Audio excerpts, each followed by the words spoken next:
Good morning. Quick one from me this morning on not so much property news in the trades, but wanted to talk about actual news, actual numbers that have been released in the last 24 hours. Yesterday, we saw mortgage approvals, which I referenced.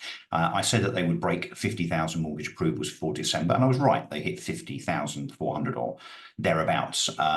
Now, lots of chatter on social media. The doom mongers, the neggers, the grim reapers that seem to be, for some bewildering reason, insistent on talking the housing market, the economy, and Britain down. I don't know, maybe they're ardent Remainers still bitter about that vote that was, God, 8 years ago now, the Brexit vote. But anyway, it could be that. I don't know. I don't know what their negative motives are, but they rather see a cloud in every silver lining, some of these people. Anyway, so the reality is that yesterday, mortgage approval numbers, which come from the Bank of England, which is, although I don't have loads of time for the Bank of England, they are quite an official source. So I guess we should trust the facts, the data that they produce, if not their forecast, which in fairness, when they forecast, a bit like the OBR, they tend not to be very correct. But in terms of actual numbers, yeah, you can't odds that.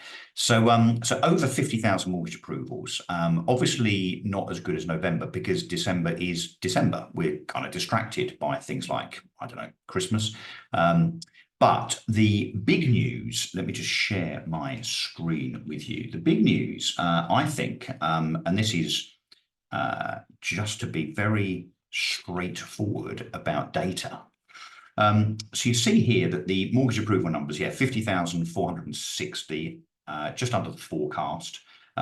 Previous, as in the previous month, 49,000 mortgage approvals. So these are the mortgages that are approved by lenders that are assessed, if you like, and analysed by the Bank of England. So we can see here 50,460 mortgage approvals against a forecast of 52,000. Previous, as in the previous month, 49,000.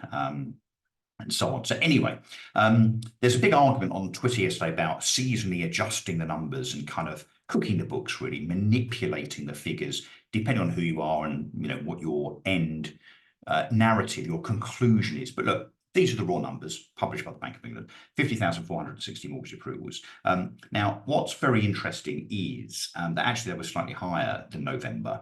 But the number that I want to look at is this number down here. I don't know if you can see my cursor, which is the equivalent month, the same month last year. So in other words, comparing December 2023's mortgage approvals to December 22 mortgage approvals.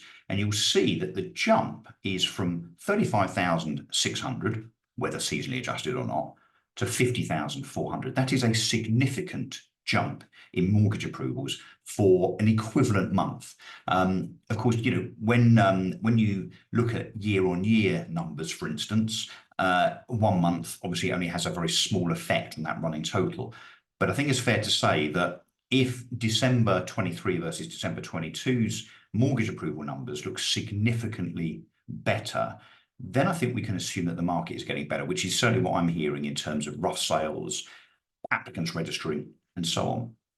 And then that brings me to numbers that were announced just an hour and a half ago or so by the Nationwide, so one of the big house price indexes, along with the Halifax, and of course there's the Office of National Statistics, Rightmove, and so on. But Halifax and Nationwide, while they only take a few tens of thousands of mortgage application house prices as their benchmark every month, it is comparative because they're doing the same thing every month. So when they give us numbers, when they give us data, it's fair to say that it's accurate and gives a good picture on the basis of that relativity.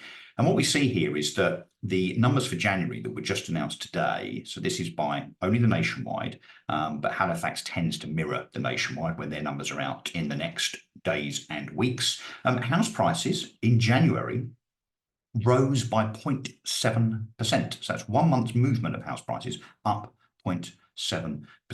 The month before flat, the month before up 0.2, the month before up 0.9, and so on. So I think it's fair to say that based on the Nationwide Building Society and its tens of thousands of data points every month, house prices in real terms, because of course this is recent data, this is statistical evidence from literally a week or two ago, collated yesterday and announced today, no lag, in other words, we can see that there is a fairly meaningful movement upwards in house prices.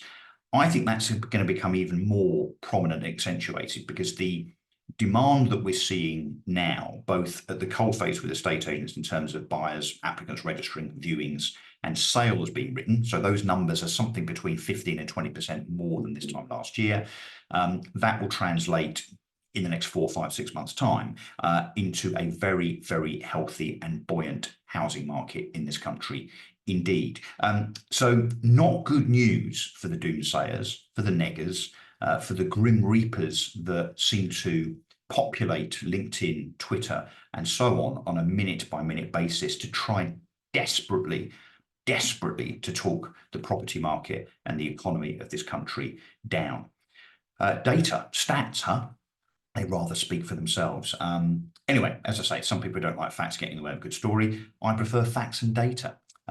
Anyway, that's it from me. A little, I say quick. It wasn't quick at all, was it? Sorry, I can't help but just talking. But wonderful news for the property market, both in terms of mortgage approvals and indeed house prices this morning.